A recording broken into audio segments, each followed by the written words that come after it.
कौन कौन सा मेथड जाते हैं?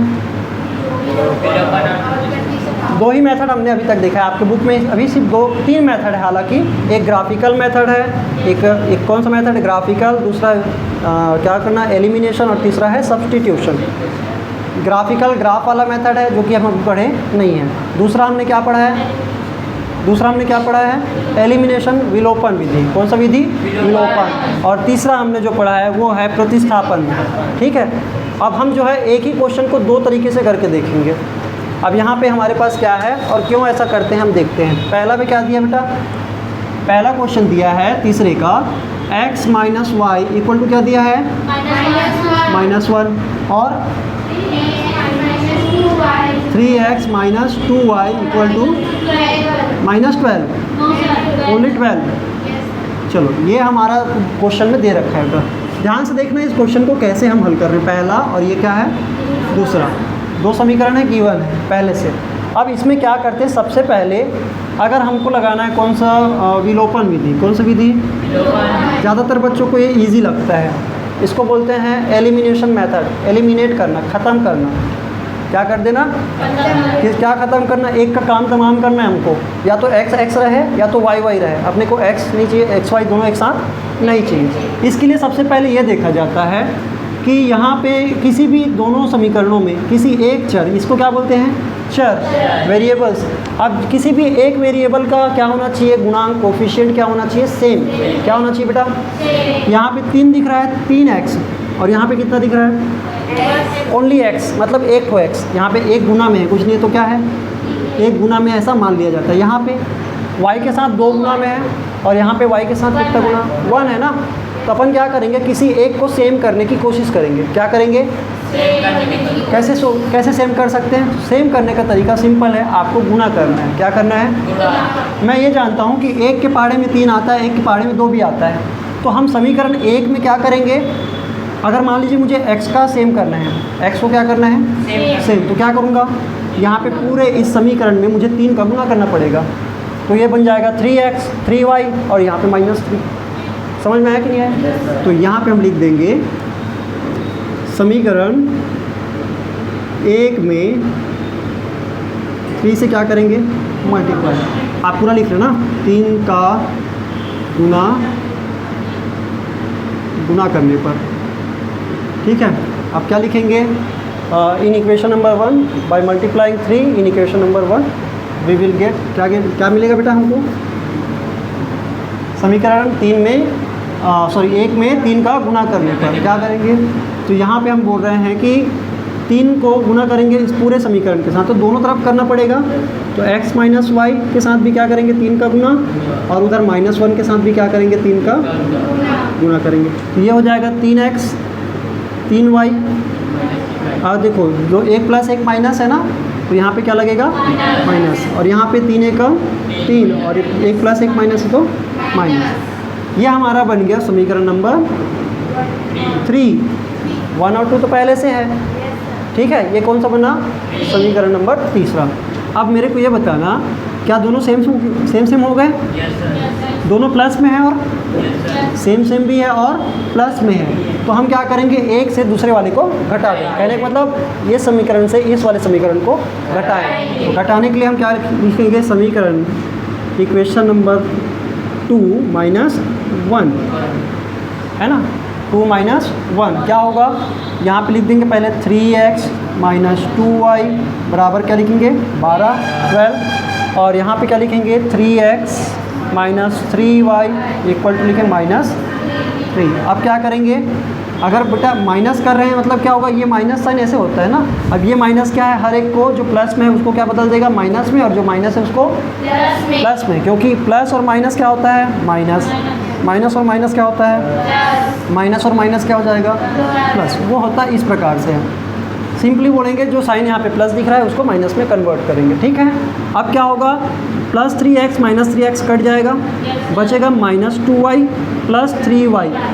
3y प्लस में है और 2y क्या है? माइनस। तो अपन क्या बोलेंगे? 3 में 2 घटाएंगे, तो 3 में 2 कम करेंगे तो 1 तो y बच जाएगा। बचेगा ना, इसको दिखाने की ज़रूरत नहीं होती है। और ये पॉजिटिव वाला बचेगा क्योंकि 3 के साथ क्या लगा है? प्लस, और 2 के साथ क्या लगा है? बड़ी संख्या वाले को रखते हैं। और यहाँ पे हम क्या बोलेंगे 12 में प्लस 3, माइनस 3 मत बोलना, नीचे वाले चिन्ह को लेना। 12 में 3 को क्या करेंगे जोड़ेंगे तो हमारा यहाँ पे आ जाता है 15।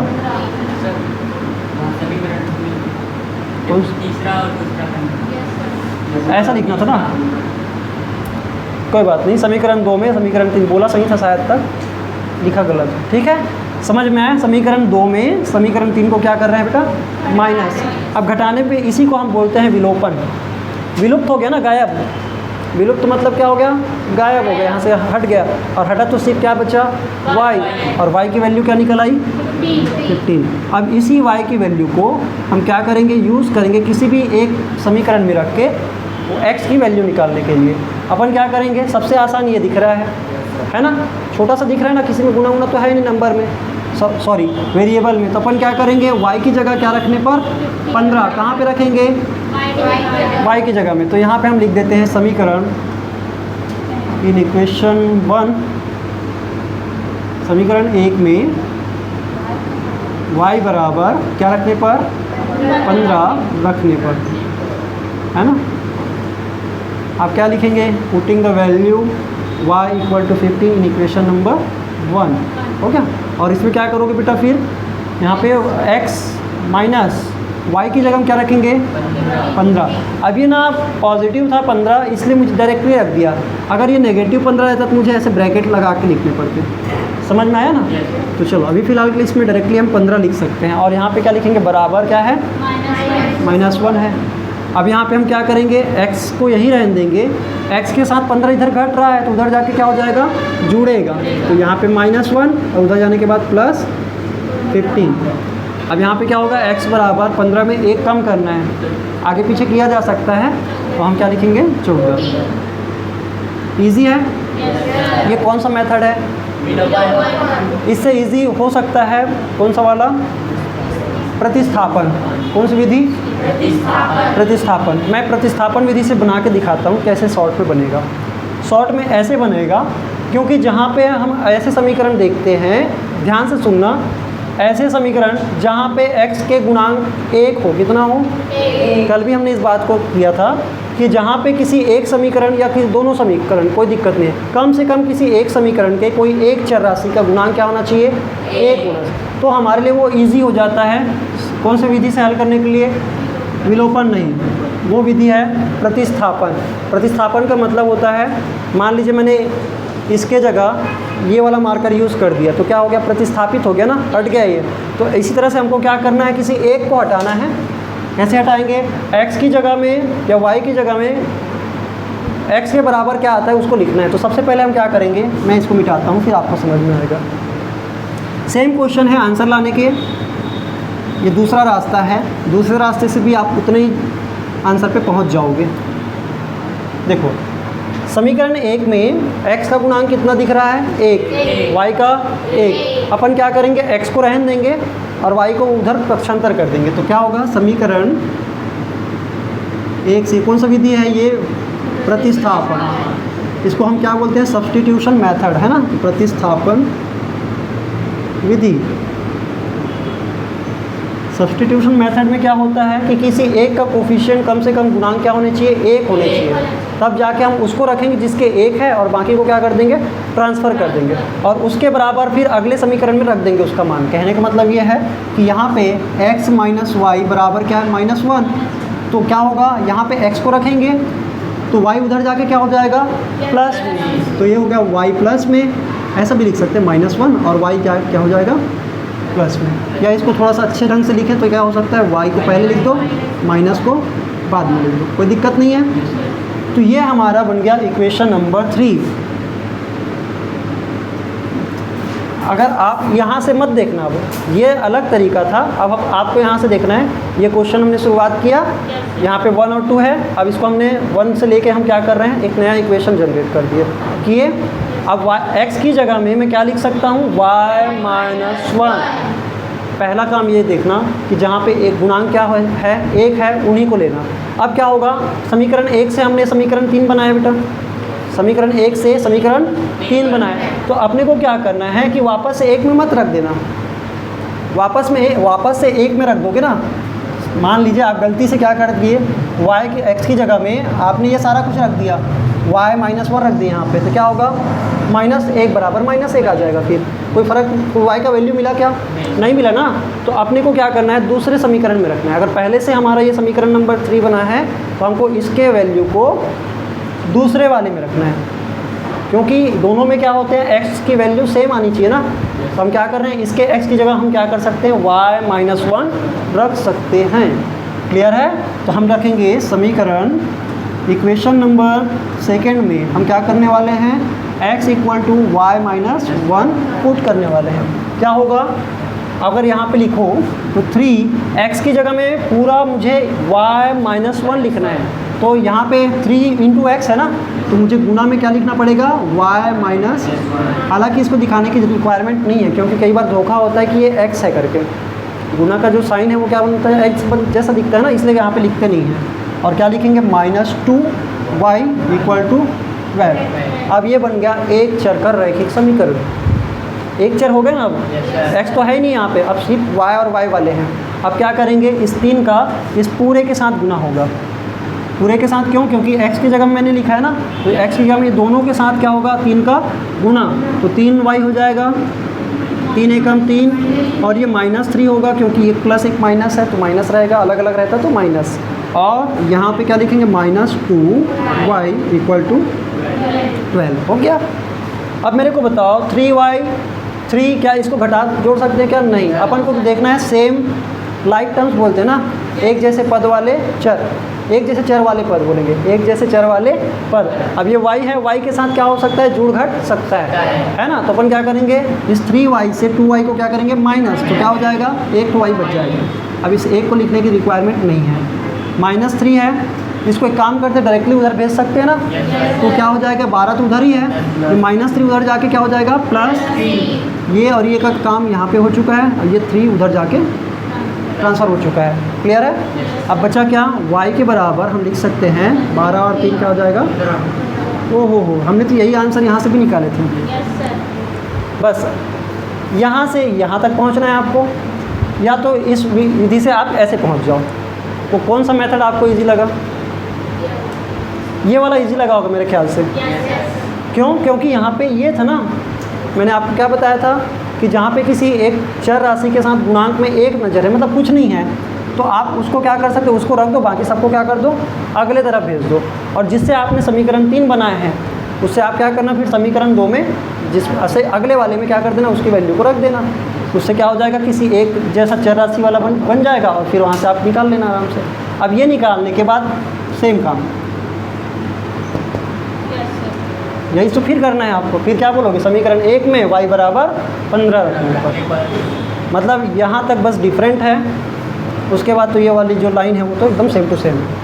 क्लियर है बेटा? चलो, इसके बाद आप कोई सा भी क्वेश्चन कर सकते हो मेरे ख्याल से, एक बार ट्राई करके देखना। अभी एक आध क्वेश्चन ट्राई करना, फिर आगे बढ़ेंगे। ओके,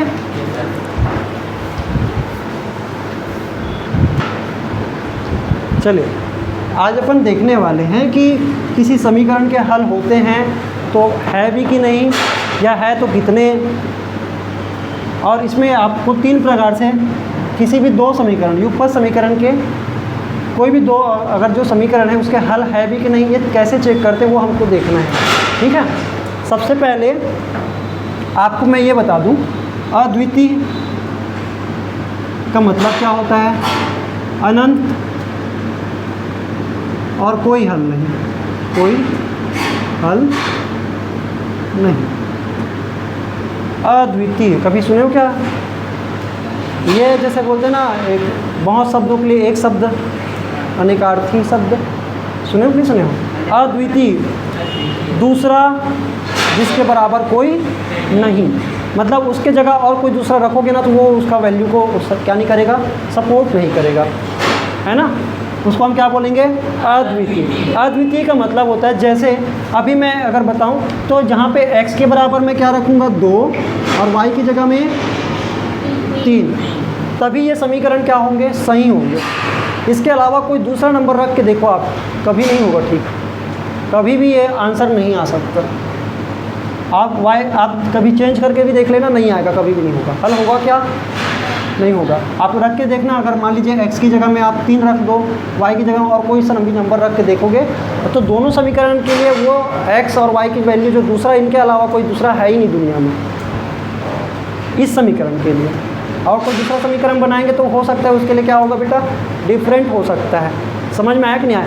इसको हम बोलते हैं इस दोनों समीकरणों के लिए, यानी कि इस युगपत समीकरण के लिए ये अद्वितीय हल है। कैसा हल है? अद्वितीय हल है। बात समझ में आया? हम आपने ही बनाए ये समीकरण लगभग। मैंने सिर्फ क्या लिखे थे, सामने के नंबर लिखे। चलो मैं एक और नंबर लेता हूँ, ठीक है। सेम यहाँ पे है, सेम चीज़ें हैं, मैं रख के दिखाता हूँ आपको। जैसे x इक्वल टू, मैं ऐसा रखता हूँ 5x minus 2y equal to 4, ठीक है। और 10x minus 4y equal to 9 लिख दिया। मैंने अपने से लिखा। ये वाला तो डिक्टो है, कॉपी है कि नहीं है? अब इसके लिए आप बताना ये कौन सा वाला है? अद्वितीय। अद्वितीय क्यों बोले, समझ में आया ना? क्योंकि इसके अलावा इस समीकरण का और कोई हल नहीं है।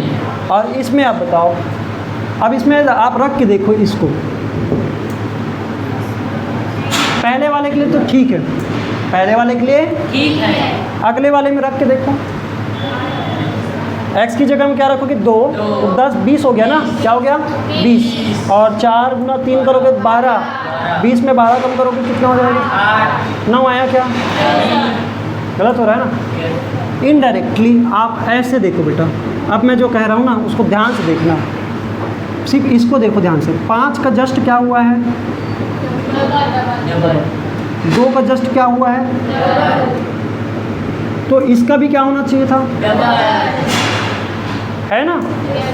कहीं ना कहीं ये गड़बड़ हो गया। अगर मैं ऐसा करता, क्या करता, मान लीजिए इसको 3 गुना करता, जैसे इसको मैं क्या कर रहा हूँ 3 गुना।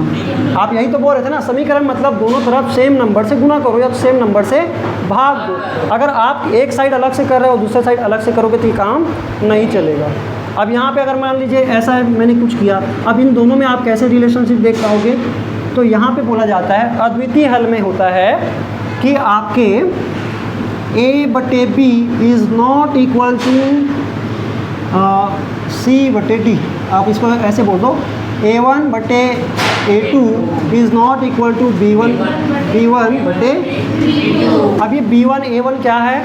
ये सिर्फ गुणांक है इसके। क्या है ये? गुणांक। जहाँ पे अगर यहाँ पे देखोगे कि a1 की जगह में 5 है और a2 की जगह में क्या है? 3 है ना? a1 की जगह में 5 है और a2 की जगह में 3 है। b1 की जगह में -2 है और b2 की जगह में प्लस का 1। अपने को कोफिशिएंट देखना है, गुणांक देखने हैं। क्या देखने हैं?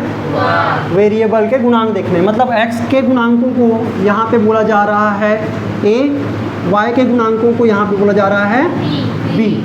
गुणांक मतलब जो उसके साथ गुणा में है। अब यहाँ पे हमने क्या देखा कि ये जो है इसके बटे ये करो, इसके बटे ये करोगे, क्या सेम आएगा? क्या नहीं आएगा। लेकिन यहाँ पे देखो, यहाँ पे देखना क्या है, इसके बटे ये, इसके बटे ये, मतलब 5/10 बराबर 2-4 बराबर 4/9। अगर इसको चेंज किया डबल से, इसको चेंज किया डबल से, तो इसको भी चेंज होना चाहिए था डबल से। लेकिन है क्या ऐसा? ये तो बराबर है आपस में, लेकिन ये बराबर है क्या? तो जहाँ पे भी a1/a2 b1/b2 not equal to c1/c2, तो वहाँ पे हम क्या बोलेंगे कि वो समीकरण जस्ट अपना रूप बदल रहा है गुणा में, तो इसको भी कायदे से क्या होना चाहिए? गुणा में ही उसी तरह से बदल जाना चाहिए था। बदला तो नहीं है, तो हम क्या बोलेंगे कि इसका कोई सॉल्यूशन नहीं होगा, कोई भी हल नहीं। आप कोई सा भी दुनिया का ऐसा नंबर यहाँ पे फिट नहीं कर सकते जो ऐसा करने पे ये ला दे और ऐसा करने पे ये ला दे। समझ में आया बेटा? ये कैसे पता करेंगे, समझ में आया? आपको क्या करना है, जस्ट इनके कोफिशिएंट को, कोफिशिएंट मतलब इनके गुणांकों को लेना है। अब यहाँ पे देखोगे 5 एकम 5, 5 दूनी 10, 2 एकम 2, माइनस माइनस कट गया, 2 एकम 2, 2 दूनी 1/2, 1/2 आया कि नहीं आया? लेकिन क्या ये 1/2 है क्या? नहीं है ना। तो इसलिए हम बोलते हैं A1/A2 बराबर होना चाहिए किसके, B1/B2। लेकिन बराबर अगर C1/C2 नहीं है तब उस समीकरण का कोई भी हल नहीं है। और अगर ऐसा है A1/A2 B1/B2 तो आप डायरेक्टली क्या कर सकते हो, आंसर बता सकते हो कि कुछ का कोई ना कोई हल होगा। लेकिन ऐसा होने पे कोई भी हल नहीं होगा। तीसरा, ये कोई भी हल नहीं वाले के किससे हो गए। अब एक और एग्जांपल लेते हैं। अब जो है हम क्या करेंगे, सबको जस्ट क्या करेंगे, डबल करेंगे। क्या करेंगे, डबल। जैसे मैं यहाँ पे अगर इस बार ट्रिपल कर देता हूँ, क्या कर देता हूँ, ट्रिपल। यहाँ पे 5x - 2y = 4 है, तो इसको मैं लिखता हूँ 5x - 2y = 4। और इसको ट्रिपल करना बेटा, हर एक को क्या कर देना, ट्रिपल। क्या हो जाएगा, 5 × 15x minus 6y minus plus में क्या होगा 12। एक ही समीकरण के दो रूप, एक ही समीकरण के दो रूप, क्योंकि इस समीकरण को जस्ट क्या किया गया है, मल्टीप्लाई करके इस समीकरण को बनाया गया है। तो जब भी हम क्या करें, किसी एक समीकरण का दूसरा समीकरण से कुछ ना कुछ क्या है, मैचिंग है। क्या मैचिंग है, गुणांक। क्या मैचिंग है बेटा, मतलब मैं ये बोल सकता हूँ A1/A2 बराबर B1/B2 बराबर C1/C2। ऐसी परिस्थितियों में अनेक हल होते हैं। अनेक हल होते हैं कहने का मतलब ये है, जैसे यहाँ पे क्या है, x के बराबर क्या है, y के बराबर क्या है, 3। रख के देखो, इसमें प्रूफ होगा कि नहीं होगा, होगा। जैसे आपने इसको हल करोगे, इसको क्या करोगे, हल। तो हल करोगे ना तो कुछ नहीं आएगा। कहने का मतलब एक ऐसा कोई हल नहीं निकलेगा। जैसे यहाँ पे एक हल निकल रहा है, यहाँ पे कोई भी हल नहीं निकला, और इसमें क्या होंगे, कोई फिक्स हल नहीं होगा। कहने का मतलब है, जैसे यहाँ पे मैंने इस पर क्या किया, x की जगह में अगर मैं देखो एक ही समीकरण के दो रूप है ना ये, तो इसको नहीं भी लिखेंगे तो कोई फ़र्क पड़ेगा क्या, नहीं पड़ेगा ना।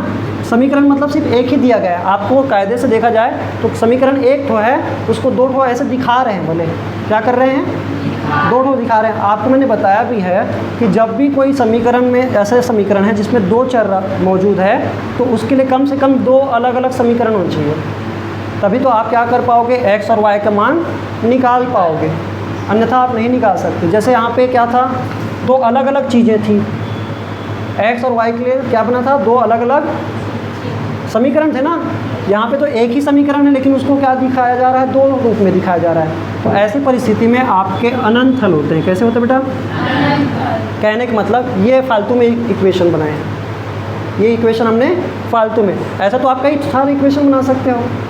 अभी 3 से मल्टीप्लाई किया, 2 से मल्टीप्लाई कर देता तो एक और इक्वेशन बन जाता है इसी टाइप का, यहाँ पे 8 आ जाता है कि नहीं।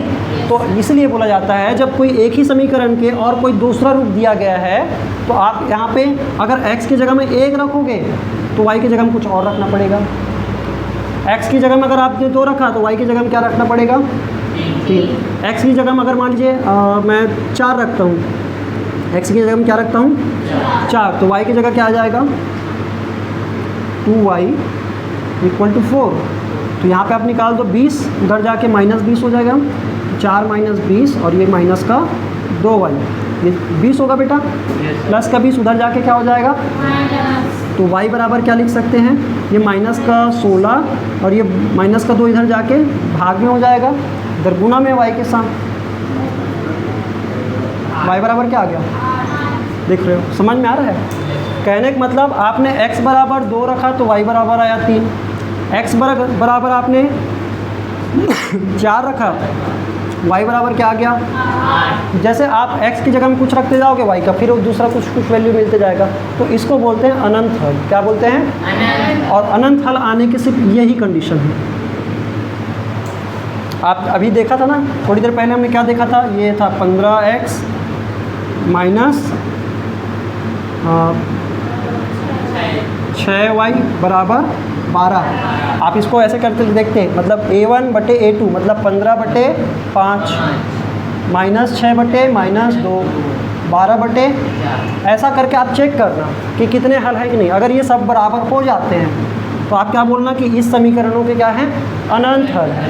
अगर ऐसा करने पे अगर एक बराबर नहीं होता है, वो कौन सा वाला, सी वाला, जिसमें कोई भी गुणा चर राशि नहीं है, तो अपन क्या बोलेंगे, इसका कोई हल नहीं है।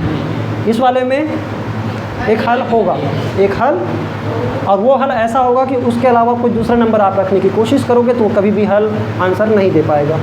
समझ में आया कि नहीं आया बेटा? तो ये 3 चीज़ें थी। अद्वितीय हल, जिसको हम क्या बोलते हैं, आपके बुक में क्या दिया है, यूनिक सॉल्यूशन बोलते हैं। क्या बोलते हैं? Unique solution. यूनिक मतलब क्या होता है, सबसे हटके, सबसे बोलते हैं ना यूनिक। और फिर यहाँ पे नो सॉल्यूशन, यहाँ पे बोलेंगे इनफाइनाइट सॉल्यूशन, इनफाइनाइट सॉल्यूशन। यहाँ पे नो सॉल्यूशन, यहाँ पे क्या बोलेंगे, नो सॉल्यूशन। ईजी है, बना लेंगे। मैं कुछ क्वेश्चन दूंगा, आपको वहाँ पे बताना है कि उसके कोई सॉल्यूशन है कि नहीं है, और है तो क्या है वो तो आप बाद में निकाल लेंगे। जैसे इस वाले क्वेश्चन के लिए निकाल रहे हैं ना, कोई सा विधि लगाएंगे, विलोपन प्रतिस्थापन, आ जाएगा कोई आंसर। इसमें विलोपन प्रतिस्थापन लगाओगे कुछ नहीं आएगा आंसर, करके देख लेना, ट्राई करना, नहीं आएगा। मतलब रखने की कोशिश करोगे ना तो भी गलत आएगा। ठीक है, चलो इसका हम बंद करते हैं। समझ में आया? इसको आप नोट डाउन कर लो, ये एग्जाम्पल्स लिखना और ये आप इनको नाम दे देना उसके साइड में। ठीक है, समझ में आया सबको?